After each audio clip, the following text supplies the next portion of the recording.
হ্যাঁ, ভোরের আলো ফুটেছে, পাখির কিচিরমিচির শুনতে পাচ্ছ রাধার মা? আহা, কি সুন্দর লাগছে! মনে হচ্ছে যেন ওপরওয়ালা নিজের হাতে প্রকৃতিকে সাজিয়েছেন। এমন শান্তি আর কোথাও পাওয়া যায় না। হ্যাঁ গো, ওই দেখো পুকুরের জলে সূর্যের আলো যখন ঝিকিমিকি করে, আমার সব ক্লান্তি দূর হয়ে যায়। উপরওয়ালা আমাদের কম দেননি। হ্যাঁ, এই যে ভোরের ঠান্ডা হাওয়া গায়ে লাগছে, এই যে ছেলেটা নিশ্চিন্তে ঘুমাচ্ছে, এই যে তুমি আমার পাশে আছো, এর চেয়ে বড় সম্পত্তি আর কি হতে পারে? টাকা পয়সা তো আজকে আছে, কালকে নেই, কিন্তু এই শান্তি চিরকালের। তা তুমি ঠিকই বলেছ, তবে পেটের চিন্তা তো আর যায় না। আজ তো রান্না করার মতো তেমন চালই নেই। তোমাকে তো আবার বেরোতে হবে কাজের খোঁজে। কালকের পান্তা আছে, কিন্তু ছেলেকে কি দেব তাই ভাবছি। চিন্তা করো না, ওপরওয়ালা কোনো একটা ব্যবস্থা করবেন। কালকে মহাজন বাড়ির কাজ করে যে দুটো টাকা পেয়েছিলাম, সেটা তোমার আঁচলে বাঁধা আছে না? তাই দিয়ে চাল আর একটু ডাল নিয়ে এসো। হ্যাঁ, আজকে খিচুড়ি হবে, ছেলেটা খিচুড়ি খুব ভালোবাসে। শুধু চাল ডাল দিলেই তো হয় না, বিমলের পড়ার খরচটাও তো দেখতে হবে। ছেলেটার মাথায় কত বুদ্ধি! মাস্টার মশাই সেদিন বলছিলেন, তোমাদের ছেলেটাকে অবহেলা করো না, ওর মাথায় যা আছে তা দিয়ে ও একদিন অনেক বড় হবে। ওকে যদি ঠিকমতো পড়াতে পারো, তোমাদের আর কোনো অভাব থাকবে না। আমার সব চেষ্টাই তো এই ছেলেটার জন্য। আমার জীবনটা তো মাঠে খেটেই চলে গেল, রোদে পুড়ে জলে ভিজে। আমি চাই ও যেন মানুষের মতো মানুষ হোক, ওকে যেন আর আমার মতো দিন এনে দিন না খেতে হয়। উপরওয়ালা তোমার মনের ইচ্ছে ঠিক পূরণ করবেন। আমাদের কপালে সুখ না থাকলেও ছেলেদের কপালে তিনি ঠিক সুখ লিখেছেন। তার জন্য আমাদের অনেক কষ্ট করতে হবে। হ্যাঁ, ঠিকই বলেছ রাধা, আমাদের তো সুখ নেই, কিন্তু আমার ছেলে যেন সুখে থাকে। আমাদের সুখ নেই কে বলল? বিমলই তো আমাদের সুখ। এই যে তোমার মুখের হাসি আর এই যে বিমলের আনন্দের সাথে খেলাধুলো করছে, এটাই তো আমার কাছে সোনার সংসার। যাও, দুটো পান্তা খেয়ে কাজে যাও। হ্যাঁ হ্যাঁ, ঠিক আছে, দাও।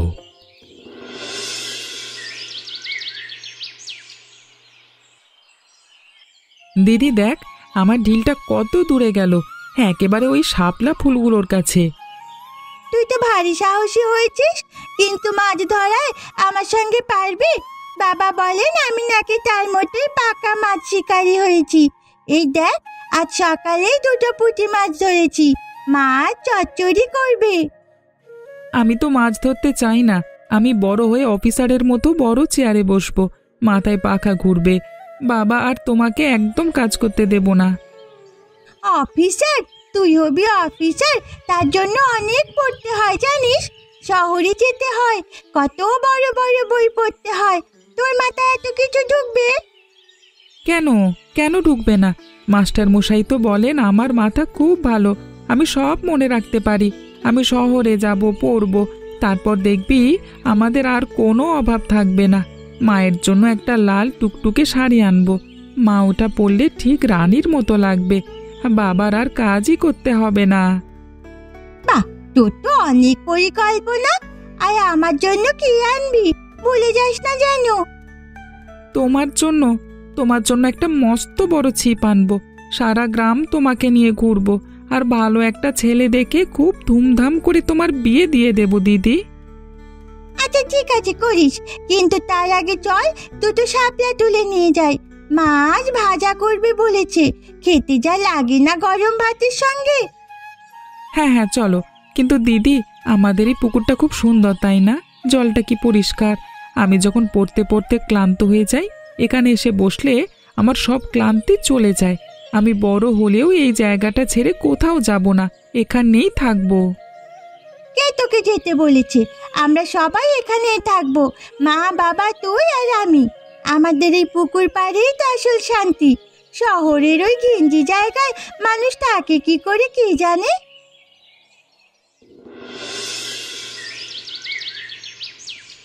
বিমল, পড়া শেষ করে খেতে আয় বাবা, অনেক রাত হয়েছে। মা, আর একটু। কিন্তু খালি পেটে পড়াশোনা হয় নাকি? সারাদিন খেলছিস, তারপর থেকে বই নিয়ে বসেছিস, শরীরটাও তো দেখতে হবে। আয় বাবা, গরম গরম ভাত আর শাপলার তরকারি। বাবা আমি বড় হয়ে কি হব জানো? কি হবি রে বাবা? মাস্টার মশাই হবি নাকি ডাক্তার? গ্রামের মানুষগুলোর খুব উপকার হবে তাহলে। না না, আমি অফিসার হব, কালেক্টর সাহেব। সবাই আমাকে সম্মান করবে। তারপর তোমাকে আর অন্যের জমিতে কাজ করতে দেব না। তুমি আর মা শুধু বারান্দায় বসে গল্প করবে আর আরাম করবে। ওপরওয়ালা তোর কথা যেন শোনেন রে। আমাদের আর কি চাওয়ার আছে?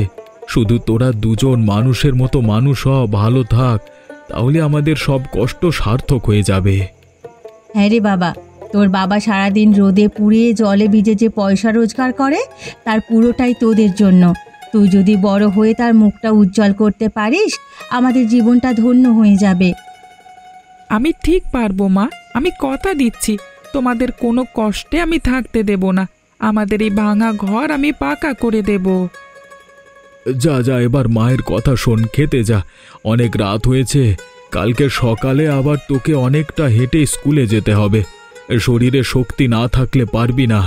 যা যা, ঘুমিয়ে পড়। যাচ্ছি বাবা।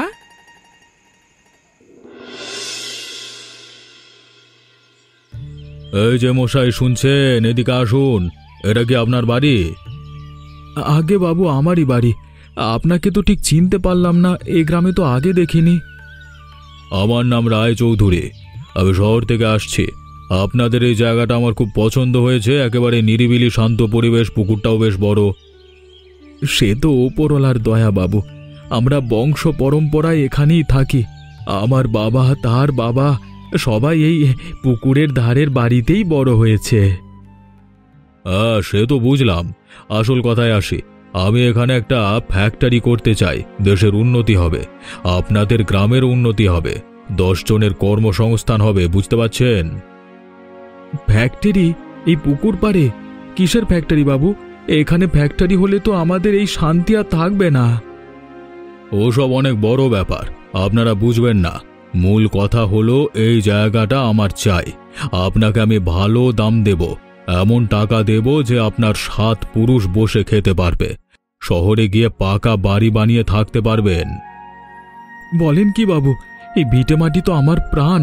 আমার বাবা, তার বাবা সবাই এখানে জন্মেছে, এখানেই মরেছে। এই মাটির সঙ্গে আমাদের নারীর টান। এই মাটি আমি বেচতে পারবো না বাবু। টাকা দিয়ে কি হবে?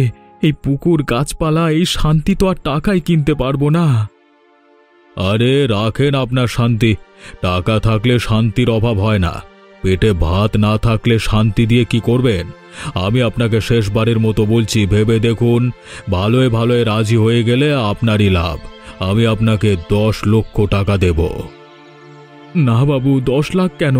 1 কোটি টাকা দিলেও আমি পূর্বপুরুষের ভিটে ছাড়তে পারবো না। আমাকে মাফ করবেন, আপনি অন্য কোথাও জায়গা দেখুন। তুমি আমাকে জায়গা চেনাবে? ঠিক আছে, সোজা আঙুলে ঘি না উঠলে আঙুল বাঁকাতে আমি জানি। এর ফল কিন্তু ভালো হবে না রমেশ। আমার নামটা মনে রাখবে, রায় চৌধুরী।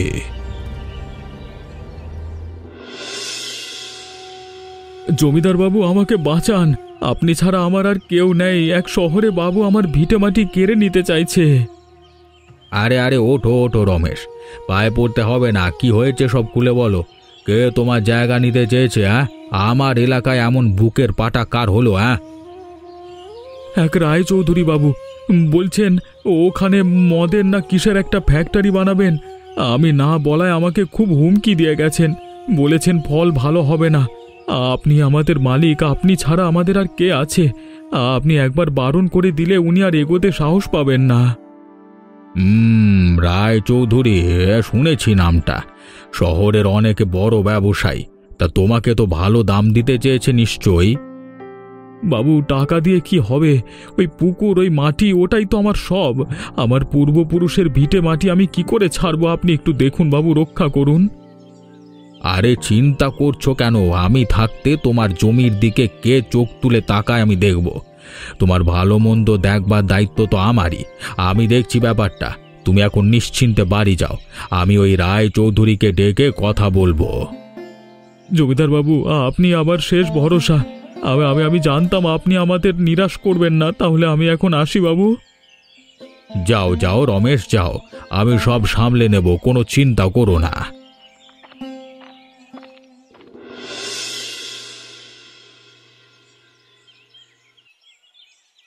তাহলে জমিদার বাবু কি ভাবলেন? আমার প্রস্তাবটা কি আপনার পছন্দ হয়েছে? কাজটা কি হবে? প্রস্তাব তো ভালোই রায়চৌধুরী মশাই, কিন্তু রমেশ বড় নাছোড় বান্দা। সে তার বাপদাদার ভিটে ছাড়তে নারাজ। আজকে সকালেই আমার কাছে এসে কান্নাকাটি করে গেল। আরে ওসব কান্নাকাটি দুদিনেই চলে যাবে। আসল কথা বলুন, কাজটা হবে তো? এই ব্যাগে যা আছে তাতে আপনার ওই রমেশের মতো 10টা পরিবার কেনা যায়, আর এরা তো শুধু অগ্রিম। আপনি শহরের লোক, গ্রামের মানুষের মন বোঝেন না। তবে টাকার মন আমি ভালোই বুঝি। চিন্তা করবেন না, কাজ আপনার হয়ে যাবে। ওকে উচ্ছেদ করবার ব্যবস্থা আমি করছি। কিভাবে করবেন সেটা আপনার ব্যাপার। আমি শুধু জানি 1 মাসের মধ্যে আমার ওই জায়গাটা খালি চাই। ফ্যাক্টরির লাইসেন্সের জন্য ওপর মহলে সব ব্যবস্থা হয়ে গেছে, শুধু জায়গার অপেক্ষা। হয়ে যাবে। ওই জমির মালিকানা সংক্রান্ত কিছু পুরনো কাগজ আমার কাছে আছে। একটু এদিক ওদিক করলেই প্রমাণ করে দেওয়া যাবে যে ওই জমির আসল মালিক রমেশ নয়, ওটা খাস জমি যা আমার অধীনে। তারপর ওকে উচ্ছেদ করতে আর কতক্ষণ? ওকে বলবো সরকারের নির্দেশ। বেচারা আর কি করবে? বাহ, আপনার মাথায় তো দারুণ বুদ্ধি। তাহলে তো আর কোনো চিন্তাই নেই। এই নিন আপনার অগ্রিম। কাজ হয়ে গেলে বাকি টাকা আপনার বাড়িতে পৌঁছে যাবে। ফ্যাক্টরিটা একবার চালু হলে দেখবেন টাকার নদী বইবে। আপনারও ভাগ থাকবে তাতে। নিশ্চিন্তে থাকুন, পুকুর পাড়ের জমি এখন থেকে আপনার।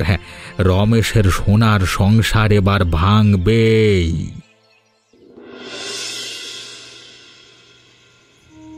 কি গো, তোমার মুখটা এত শুকনো কেন? সব ঠিক আছে তো? জমিদার বাবু তো ভরসা দিয়েছেন, কিন্তু আমার মনটা কেন জানি কু ডাকছে।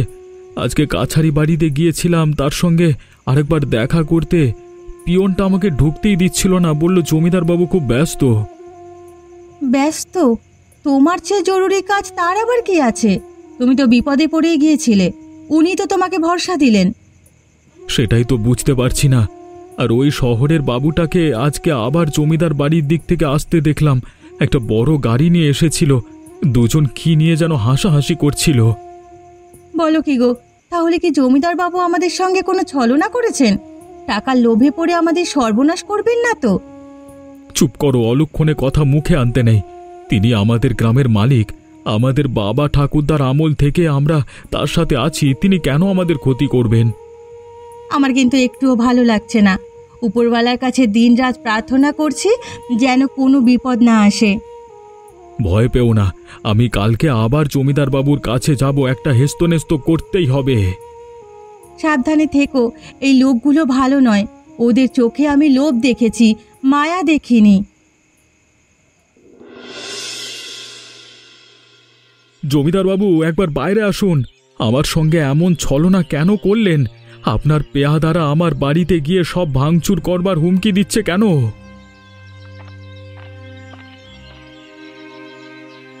কিসের ছলনা রমেশ? আইন যা বলে আমি তাই করেছি। সরকারি লোকেরা খতিয়ে দেখেছে ওই জমির আসল মালিক তুমি নও। ওটা খাস জমি যা আমার অধীনে। সরকারের নির্দেশে ওখানে ফ্যাক্টরি হবে। মিথ্যে কথা, সব মিথ্যে কথা। আমার কাছে আমার বাবার আমলের দলিল আছে।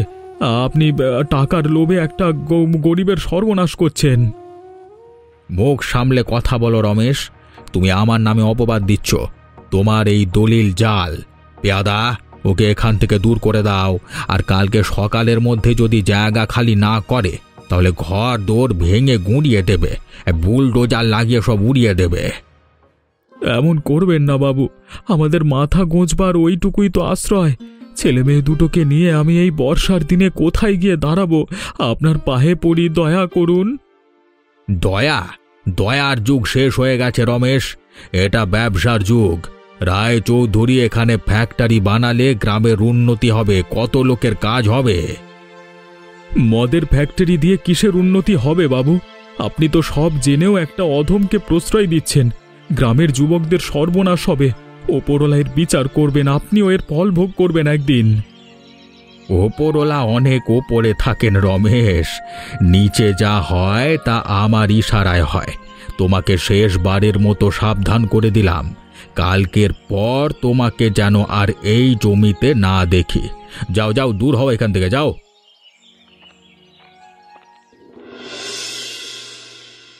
কাঁদিস না বাবা, সব ঠিক হয়ে যাবে। দেখবি উপরওয়ালা আমাদের জন্য এর চেয়েও ভালো কিছু ভেবে রেখেছেন। আমাদের বাড়িটা ওরা ভেঙে দিল কেন মা? আমাদের পুকুরটা, আমাদের বই খাতাগুলো সব তো মাটির নিচে চাপা পড়ে গেল। বাবা কোথায়? দিদিও তো নেই। তোর বাবা আর দিদি কাজের খোঁজে গেছে, একটা মাথা গোজার ঠাঁই তো জোগাড় করতে হবে। আমরা আপাতত এখানেই থাকবো। জমিদার খুব খারাপ লোক, তাই না মা? আর ওই শহরের বাবুটাও। আমি ওদের কোনো দিন ক্ষমা করব না। আমি বড় হয়ে ওদের শাস্তি দেব। ছি বাবা, অমন কথা বলে না। শাস্তি দেওয়ার মালিক উপরওয়ালা। আমরা গরিব হতে পারি, কিন্তু আমাদের মনটা বড় রাখতে হবে। হিংসে দিয়ে কিচ্ছু হয় না। কিন্তু ওরা তো আমাদের সব কেড়ে নিল, আমাদের পুকুর, বাড়ি, ঘর। আমার খুব কষ্ট হচ্ছে মা। কষ্টকে শক্তি বানা বাবা। আজ যারা আমাদেরকে কাঁদিয়েছে, একদিন সময় তাদেরও কাঁদাবে। কর্মের ফল সবাইকেই ভোগ করতে হয়। তুই শুধু একটা কাজ করবি, পড়াশোনাটা ছাড়িস না। আমি না খেয়ে থাকবো, তাও তোর পড়ার খরচ জোগাবো। তুই পারবি না বাবা? আমি পড়বো মা, অনেক পড়বো, অনেক বড় হব। তারপর আমাদের ওই জায়গাটা আমি ঠিক ফিরিয়ে আনবো। আমি তোমাকে কথা দিলাম।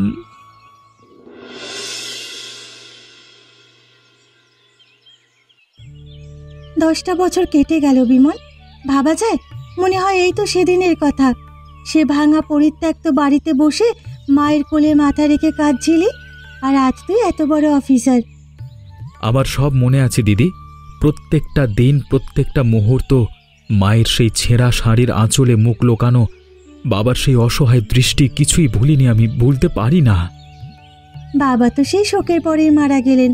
মা আজও মাঝে মাঝে পুকুরটার কথা বলেন, আমার সোনার সংসারটা ওরা কেড়ে নিল। আর বেশি দিন নয় দিদি, আমার বদলির অর্ডার এসে গেছে। আমাদের জেলারি কালেক্টর হিসেবে আমি চেয়েই এই পোস্টিংটা নিয়েছি। বলিস কি?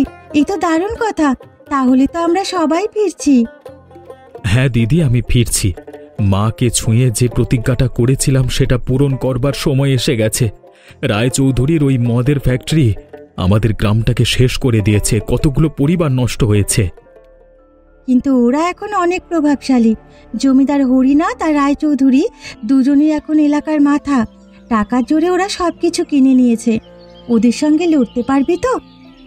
আমি আইনের পথে লড়ব। আমার কাছে এখন ক্ষমতা আছে, বুদ্ধি আছে, আর সবচেয়ে বড় কথা, আমার বুকে সেই 10 বছর আগের আগুনটা এখনো জ্বলছে। আমি শুধু আমাদের ভিটে ফিরিয়ে আনবো মা। ওই বিষের ফ্যাক্টরিও আমি চিরদিনের জন্য বন্ধ করব। আমি তোর সঙ্গে আছি ভাই। যে কোনো প্রয়োজনে শুধু আমাকে বলবি। বাবার স্বপ্ন তুই পূরণ করেছিস, এর থেকে আর বড় কি আছে?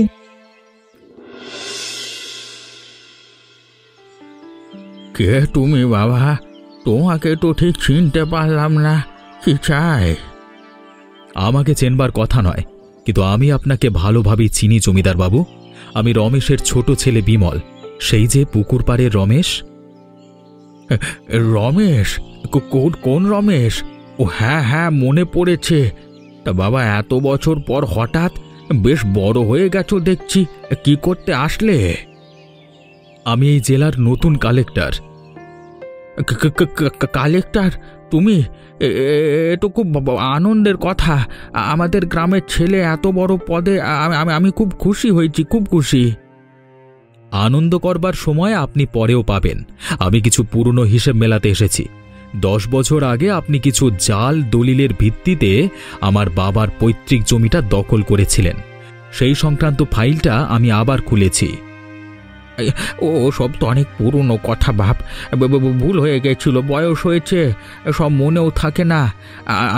আমি বুঝতে পারিনি। এখন বোঝার সময় এসেছে। আপনার বিরুদ্ধে ভূমি দখলের মামলা হবে, আর রায়চৌধুরীর ফ্যাক্টরি লাইসেন্স নবীকরণের আবেদন আমার টেবিলেই পড়ে আছে।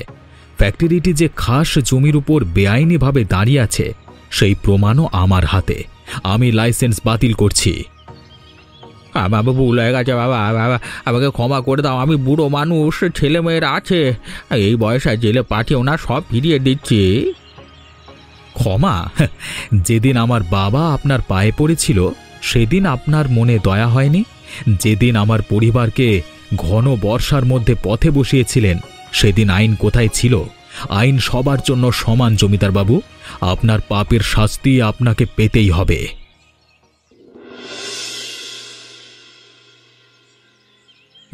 মিস্টার কালেক্টর, আপনি আমার ফ্যাক্টরির লাইসেন্স বাতিল করতে পারেন না। আমার কাছে সব বৈধ কাগজপত্র আছে। আপনি জানেন আমি কে? আপনার সব কাগজপত্র আমি দেখেছি মিস্টার রায়চৌধুরী, কিন্তু আপনি হয়তো জানেন না আপনার ফ্যাক্টরি থেকে যে দূষিত রাসায়নিক বর্জ্য পাশের পুকুর আর নদীতে মেশে, তার জন্য পরিবেশ আইন অনুযায়ী আপনার ফ্যাক্টরি বন্ধ হতে বাধ্য। ওসব ছোটখাটো সমস্যা 2-4 টাকা দিয়ে মিটিয়ে নেওয়া যায়। নতুন কালেক্টর এসেছে, নতুন রেট হবে। আপনি শুধু বলুন আপনার রেট কত টাকা চাই আপনার, বলুন। আপনি বোধহয় আমাকেও জমিদার হরিনাথের মতো কেনবার চেষ্টা করছেন, তাই না? কিন্তু দুঃখের বিষয়, আমার কোনো দাম নেই, আর থাকলেও সেটা দেওয়ার ক্ষমতা আপনার নেই। তুমি আমাকে চেনো না ছোকরা? আমার হাত অনেক লম্বা। মুখ্যমন্ত্রীর দপ্তর পর্যন্ত আমার চেনা লোক আছে। তোমার এই চেয়ারটা আমি 1 মিনিটে কেড়ে নিতে পারি। চেষ্টা করে দেখতে পারেন, কিন্তু তার আগে আপনাকে বেআইনিভাবে জমি দখল, পরিবেশ দূষণ এবং গত 10 বছর ধরে কর ফাঁকির যে একাধিক মামলা আছে আপনার, সেগুলো তো আপনার লম্বা হাত হয়তো জেল পর্যন্ত পৌঁছাবে না রায়চৌধুরী মশাই। তোমাকে খুব চেনা চেনা লাগছে। কে তুমি? আমি রমেশের ছেলে বিমল, যে পরিবারকে আপনি 10 বছর আগে পথে বসিয়েছিলেন। আমি ফিরে এসেছি আমার পরিবারের সম্মান এবং গ্রামের শান্তি ফিরিয়ে দিতে। আপনার খেলবার সময় শেষ রায়চৌধুরী মশাই। এবার আইন তার নিজের খেলা খেলবে। রমেশের ছেলে তুমি? আমি আমি আমি আমি সব হারিয়ে ফেললাম।